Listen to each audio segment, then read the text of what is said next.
We're the skiers who ski in the rain. We're the hockey players who can't skate. We're the basketball players who blow layups and who shoot air balls and who run around for hours without ever touching the rock. We're Ottawa's real athletes, and it doesn't get any more real than this. Don't get me wrong, the capital has its share of high-flying athletes, competitors who have taken on the world and won.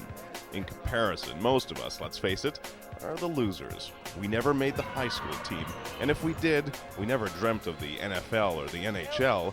Our only goal was to impress that special someone in the stands.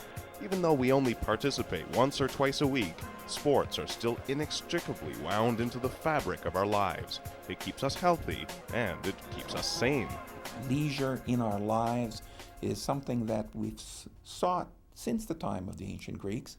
And you would think by the year 2000, 2001, 2002, we'd have found leisure in our lives.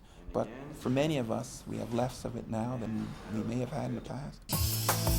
We're working harder, longer, faster. We compete every day against rival companies and against ambitious coworkers.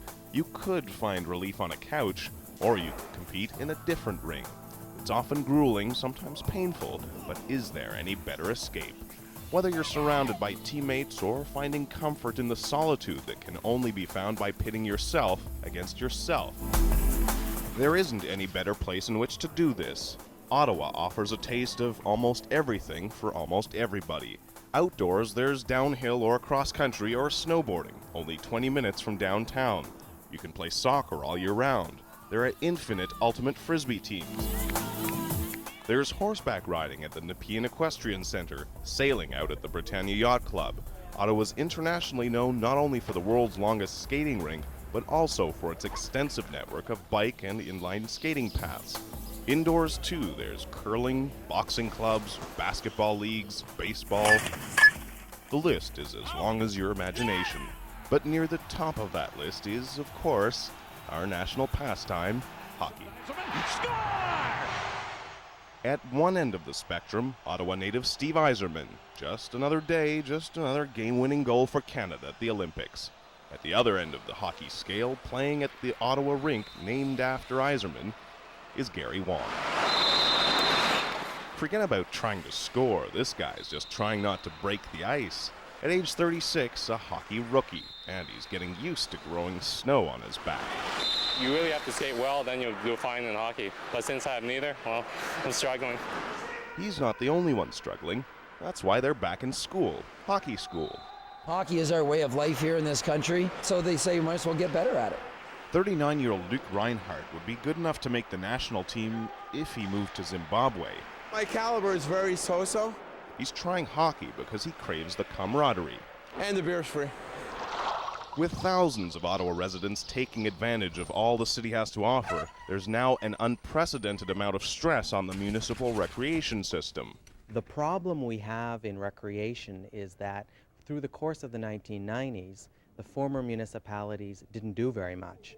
So there's a huge, big backlog that's accumulated, and it's going to take us a few years to clear that backlog.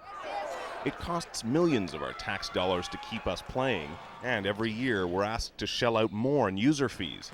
But it's something taxpayers are willing to put up with because sports are such a high priority in this town.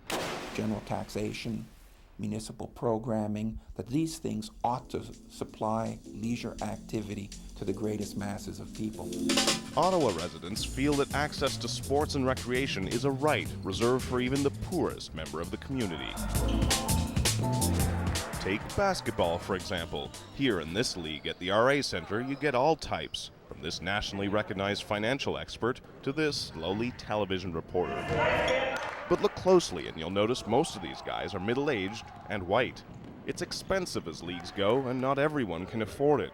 But fortunately, there are organizations that make sure everyone who owns sneakers is able to play. The Downtown YMCA. You'd have to use every color on your palette to paint a picture of the players here. Buntan Hing came to Ottawa from Thailand. He was attracted to the Y because, though he didn't speak English, everyone here understands the universal language of ball. A lot of immigrants do come here when they first arrive to Canada. because it's a place that they're familiar with. Like most young immigrants, he couldn't afford the full fee, so the YMCA paid for part of his membership.